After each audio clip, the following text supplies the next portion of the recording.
maalin maalimaha ka mid ah waxaa xilli hore hurdada ka soo toosay Cabdullaahi asigoo isku diyaariyay aadida shaqadiisa wuxuuna soo aaday balakoonka gurigiisa ilaa uu ka cabo wax yar oo gaxwo ah intuusan bilownin shaqo maalmeedkiisa indhihiisa waxay qabteen hooyo iyo wiilkeeda oo sii socda waddada geeskeeda bilowgii hore wax muhiimad ah muusan siinin sida uu arrinka ku bilowday wiilkii ayaa hooyadiisa u sheegay inuu aadi doono shaqada markii ay u dhammaatana uu degdeg uu ku soo laaban doono haddii ay daahsato ama uu soo daaho wuxuu u sheegay inay warqaddana siiso qof caawiya intuu asiga ka imaanayo wiilkii ayaa baxay iyadoo ku fiirinaysa indho hooyonimo oo naxariis ay ku dheehan tahay iyadoo ugu ducaynaysa inuu shaqadiisa si nabad ku jirta ay ugu soo dhammaato Cabdullaahi ayaa soo degay wuxuuna si daran u fiiriyay hooyadaa sii fadhisa waddada geeskeeda weliba keligeeda markanna wax muhiimad ah muusan siinin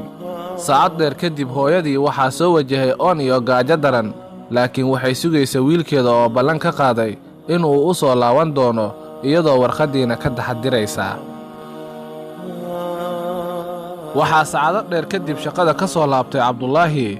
wuxuuna ugu soo laabtay hooyadii oo weli booskeeda fadhisa weliba keligeeda wuuna u tagay si uu u fiiriyo haddii ay u baahan tahay wax laakiin waxay u sheegtay inay wax walba ay wanaagsan yihiin waxayna ka dalbatay xoogahoo biyo ah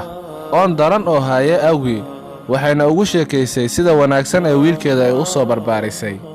waxay u sheegtay in wiilkeeda ay sugayso una imaan doono marka uu shaqada ka soo laabto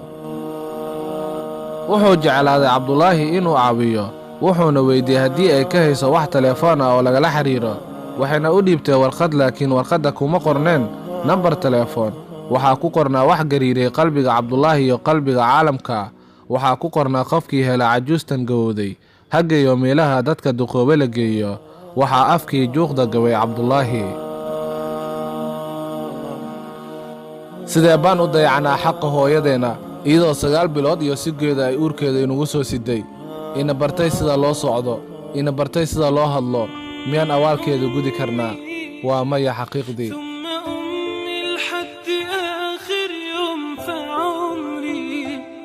حب من